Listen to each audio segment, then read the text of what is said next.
Hey everybody, 40 degrees and raining. Today we're going to talk about big knives, big pocket knives to be specific. I have three knives here that are pretty good. They offer a good range of size, a good range of price, and a range of functionality. I think that is a good representation of some of the stuff you can get out there. So these are big pocket knives. Something I use for outdoor use. Some of these are considered now tactical knives, which I think is kind of silly and more of a selling point for most of us. And since what I do is what most normal people in their lives do, I think big knives can be perfectly useful for outdoor use, but have some severe limitations for everyday use. But I have these because sometimes when I'm outdoors I need to take down the limb of a tree, make some big cuts, cut up a lot of rope, and that's where these things really come into play. So first of all, I have the Columbia River Knife and Tool M16-14T. I have the Rat Model 1 and the Kershaw Blur.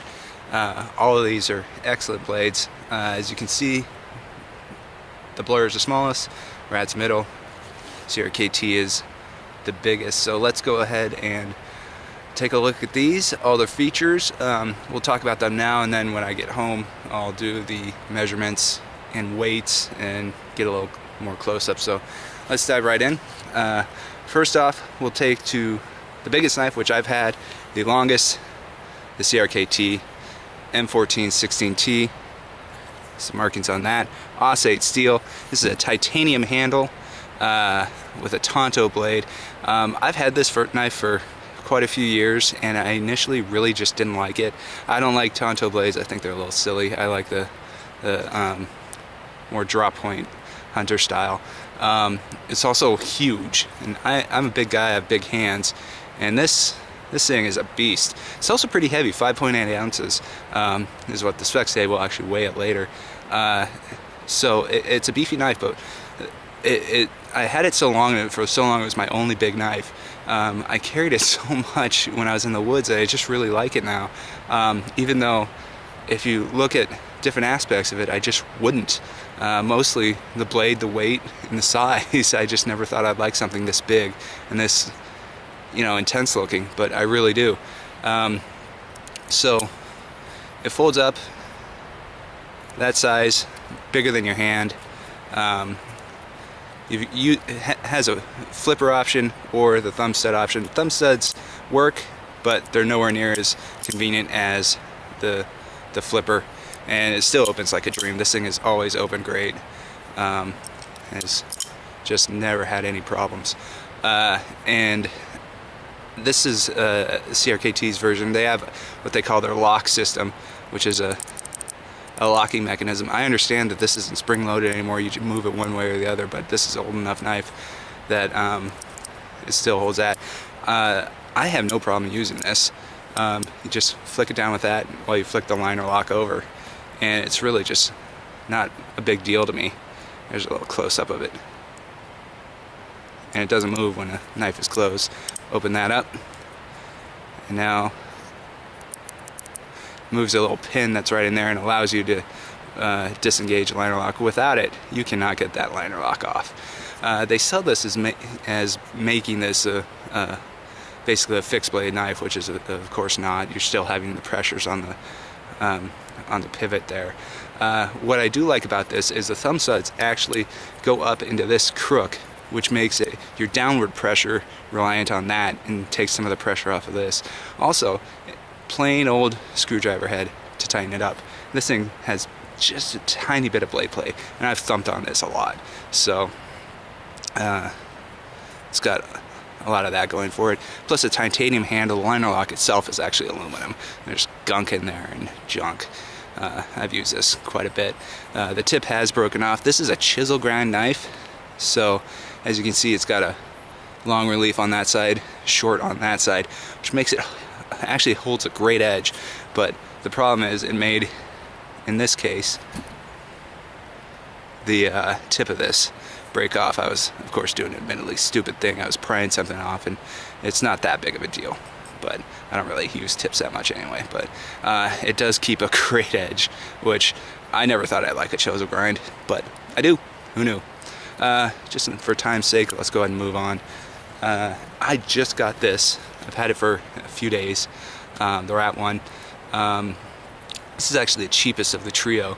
The CRKT runs about 80 bucks. I think you can find it on sale for about 80 bucks. This runs about $25, $26 for your basic black plain edge blade. This thing's really nice, so it's a great deal. It's got jimping up top. Nice. I think this is, I don't think this is G10, but I'm not too sure. The grip isn't as aggressive as, say, Spyderco or other knife brands, but it makes it really comfortable. It feels a little luxurious in your hand. It's kind of nice, and of course it's got the nice deep finger choil right there. It really just sets it up for having a great grip on your knife. Liner lock again, stainless steel scales. They are solid in there. They aren't drilled out, so it's lighter than this, but it's got a bit of heft to it. Not too much. The balance is right around there, unlike this knife, which since the handle's titanium, it's a very balanced forward knife, which is really nice. If you've never had a good balanced knife, it's something you won't appreciate until you have. Pretty basic though. Simple liner lock.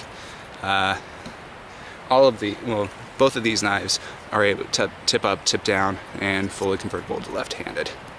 This one has the Allen wrench screw, which is just fine, no big deal. Pillar construction, pretty average lanyard hole on the side. It's no frills, it opens really smooth. It's a great knife for the price. I really like it. It's of course fatter than CRKT, just the way it's designed, but great little blade. Finally, Kershaw Blur. This thing is fun. This is the most basic model. These things you can buy with S30V steel, very high upgrade. But the body's always going to be aluminum, and it comes in black too. Has this rubber texture on it, which is really nice. It's pretty aggressive, and it works. It really works well with a knife. Recurve blade, drop point. This thing, I'm very excited about this. The selling feature of this, of course, is it's a blur, so it takes some pressure to close it, but yeah, fast. I've had some automatic knives, and this beats, well, it doesn't beat it, but this is about its equal. Really, all you have to do, tiniest bit of pressure on this thumb stud, and boom, flies open. Comes stupid sharp. Very small hexagonal wrench to tighten it up, but no blade play, of course, right now. Nice and light too with the aluminum frame, and weight forward, which is always nice. This thing can only be carried on the right side, tip down or tip up. So just so you know, it's also lighter too, and mid-price. This thing is about 50 bucks, maybe a little more now. The S30V ones run upwards of $80 to $100 for the super decked out versions. You could probably find them for 80, maybe even 70, who knows. But it's a great knife. So it's also the smallest of the three, and in my view, because of its thinness and its size, probably the one for most everyday use. It's red too, which doesn't scare people as much as an aggressive black or even bigger other blade. Fits nice in the hand. There's no jimping on it or anything. Well, there's a little bit. You can't really feel that. My thumb sits above that when I use this. It's not that small. Maybe you guys with smaller hands will find that more useful. I don't. But this is a fun knife. I like it a lot. I get yelled at by the wife for playing with it because the action on it, opening, is super sweet. So let's just take a look at these all closed real quick and see if you can see this. So this is a big guy, medium,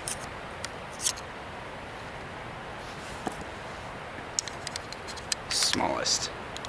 So there is a fairly big size difference with all these. And again, your Rat is going to be your cheapest. twice as much is going to be this Kershaw. The CRKT is going to run you a little more, around 80. I enjoyed both of these. I'm going to use these two. They're the newest ones, and I'm going to use them quite a bit. This thing, so trustworthy, has just really earned my respect. This thing can also only be carried tip up on the right side, so there is that to consider. I love its thinness. I love that I can throw it in my back pocket, and it has not much of a print on it.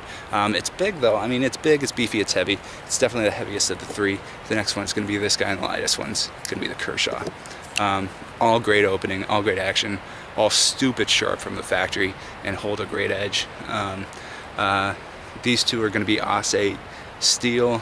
This guy is a generic stainless. Not really sure what it's going to be. Here are the markings on it. Kershaw Blur. You got your Kershaw.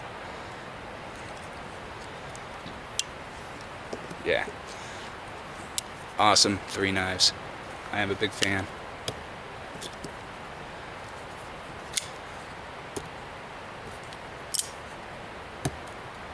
There you have it. I'll do a little more of this and then go from there when I get home. Thanks for watching.